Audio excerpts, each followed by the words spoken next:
There's just something about this glittering world of choreographed combat and over-the-top theatrics which is professional wrestling. A form of escapism, even if only for a brief hour or two, can transport the audience away to another dimension filled with excitement, enjoyment, and wholesome entertainment. However, pro wrestling isn't for everyone, and in its long history there are some truly shocking moments that can be considered racially insensitive and offensive and could be hard for some viewers to find it acceptable. So let's take a look at some of these moments that have happened in the past but probably would never happen again in the year 2025.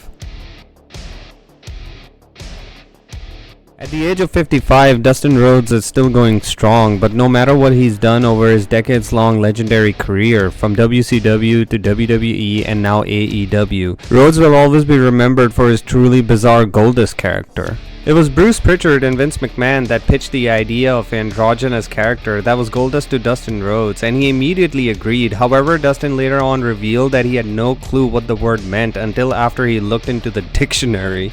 Known for his flamboyant and often sexually suggestive innuendos, Goldust once in a memorable segment on Raw gave mouth-to-mouth to help resuscitate Ahmed Johnson on a stretcher backstage. Goldust in reality was supposed to keep his hand on Ahmed Johnson's mouth but decided to actually kiss him as a joke and then immediately disappeared from the arena to avoid a confrontation with Johnson. Dustin Rhodes is one of the most respected wrestlers in the industry, coming from a well-known wrestling dynasty, being the son of the legendary Dusty Rhodes and half-brother of Cody Rhodes. It only makes me wonder what he was thinking when out of nowhere he showed up on Raw without any explanation like this. As if a white man mocking every black urban stereotype wasn't offensive enough, then allow me to introduce you, my viewers, the little that I have that watch this channel, to the Forever Unchained Goldust having FU written on his face and also kind of looks like another blackface. We have a checkered flag face painted Goldust, pantyhose Goldust, Goldust on a leash, Goldust wearing a lingerie or a codpiece or a diaper, Goldust dressing up as Sable or impersonating Vader or Triple H or his own father,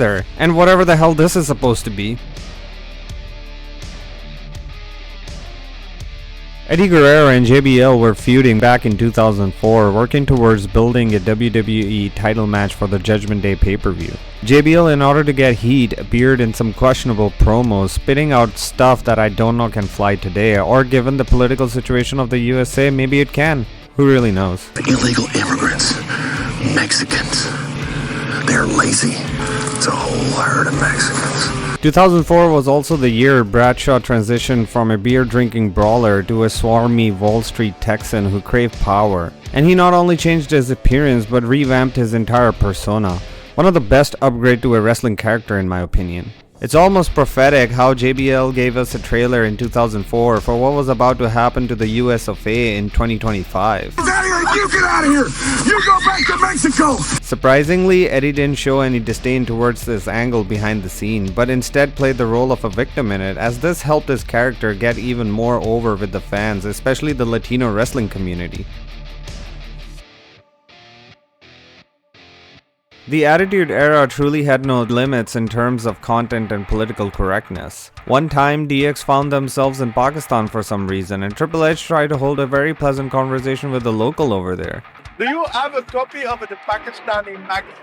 Man from Pakistan? I honestly wonder what the shopkeeper is thinking of at this moment. Like, why is this even happening to me? It was also during the Attitude Era that D-Generation X would find themselves involved in a lengthy feud with the Nation of Domination. Then one night on Raw is War, DX would actually parody the longtime rivals in a skit that happens to be really funny, and as humorous as it was also very offensive as the guys in DX came to the ring in blackfaces. What do you think, my viewers, the feud that I have? Did all of these guys sit backstage and exchange ideas on how to be more inappropriately funny? Going hard. Well, enough is enough, and it's time for a change! Did Mark Henry give any tips on how X-Pac could do a better Ms. Ark Henry? Do let me know. Smell it back.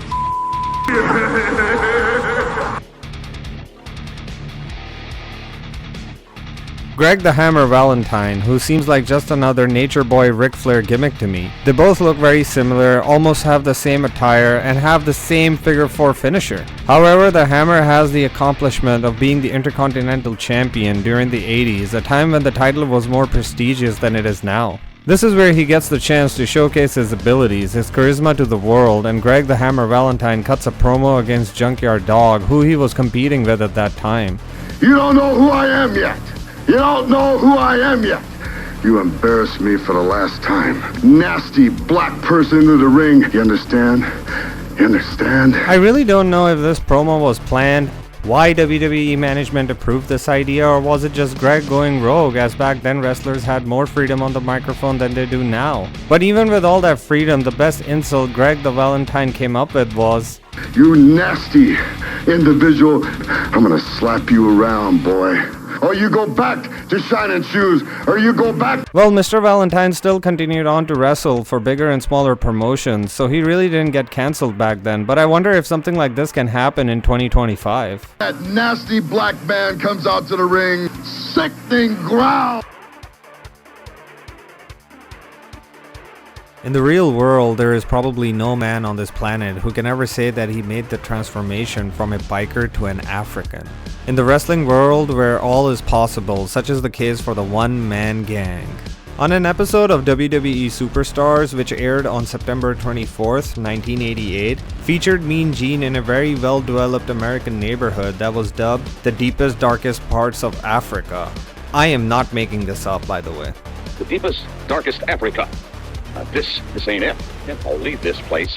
One Man Gang was suddenly introduced as a man of African descent by his manager Slick during an ever so cheesy segment which consisted of tribal dancers and awful African American accents, as Gang was now known as AKEEM, the African Dream. You don't really understand the impact this is going to have on professional wrestling, do you, brother? The character received some criticism as the Caucasian AKEEM from the mountains of Caucasus delivered his promos in which he spoke with an extremely stereotypical jive accent while an African ritual took place in the background.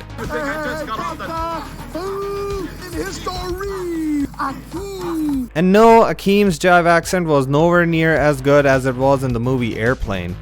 I speak jive. Just hang loose, blood. She gonna catch up on the wee bat out of mid-side. Cut me some slack, yeah. Now that was a classic.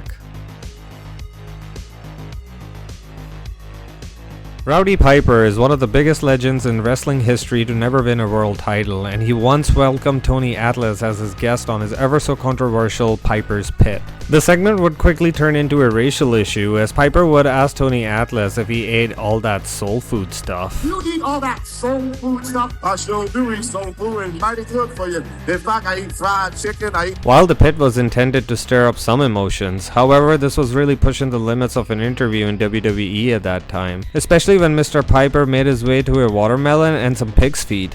How about the pig's feet? You eat pig's feet? I sure do eat pig feet. Can you tell me one thing? I don't let the fiends stop me from enjoying my watermelons. The Rowdy one was at it again, and this time it was the road leading to WrestleMania 6, where Piper was set to go one-on-one against Bad News Brown. Seemed harmless enough until Piper busted out the black paint. You're a jerk and you're stupid. All right, Piper, you a sharecropper with Big Ben. You see, when it comes to me, there ain't no difference between black or white. I will have my fist up for black power. The Rowdy one would not only cut a promo about Bad News Brown and blackface, he would actually paint half of his body black for their match. I just never really understood the point of this. As per Piper, it took him countless sauna visits and almost a month to rub the entire paint off. This man truly did leave a controversial WWE legacy behind, for better or worse.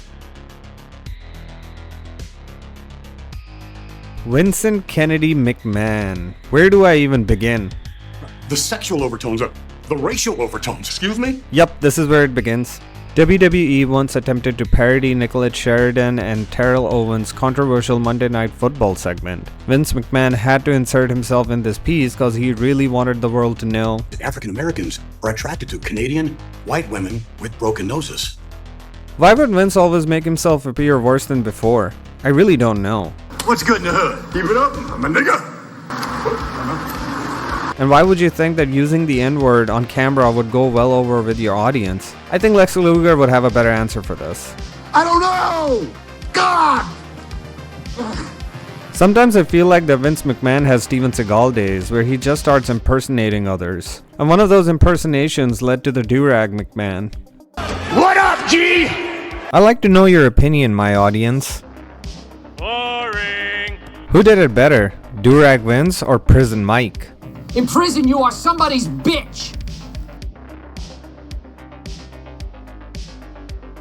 A person named Mark Koplany, currently working as a school principal, was at one point in his life doing his best to sell a wrestling gimmick that was flawed from the start, playing a modernized version of a heel foreigner type of character called Mohammed Hassan. The character's story was simple that Hassan, as an Arab American, felt persecuted in the post 9/11 America. When I think of truth, justice, and the American way. Just want to clear this out that Mark Koplany has an Italian heritage, however he played the role of an Arab American really well. Thank you. Mohammed Hassan received a big push, feuding with the likes of JBL, Big Show, Chris Benoit, and other major stars of that time. This man back then had monster heat from the fans and was booed almost anywhere he went. Praise Allah. For a moment, he felt like he might be the next Iron Sheik. All Jewish people, intelligent Jews like yourself. However, Mohammed Hassan's rivalry with The Undertaker was his final act due to a poorly conceived terrorist storyline. Please, don't confuse me with acts of terrorism here in America. On an episode of SmackDown, a crew of masked men who looked something like caricatures of terrorists attacked The Undertaker. Things went bad to worse for Hassan when this episode coincided with the London bombings in 2005. After this angle, the TV network UPN told WWE not to feature Hassan on their network ever again. Now please be respectful. This is my manager, Khosrow Devari. Translates for our Arab brothers. While none of these issues were Hassan's fault, the character went from edgy to unusable overnight.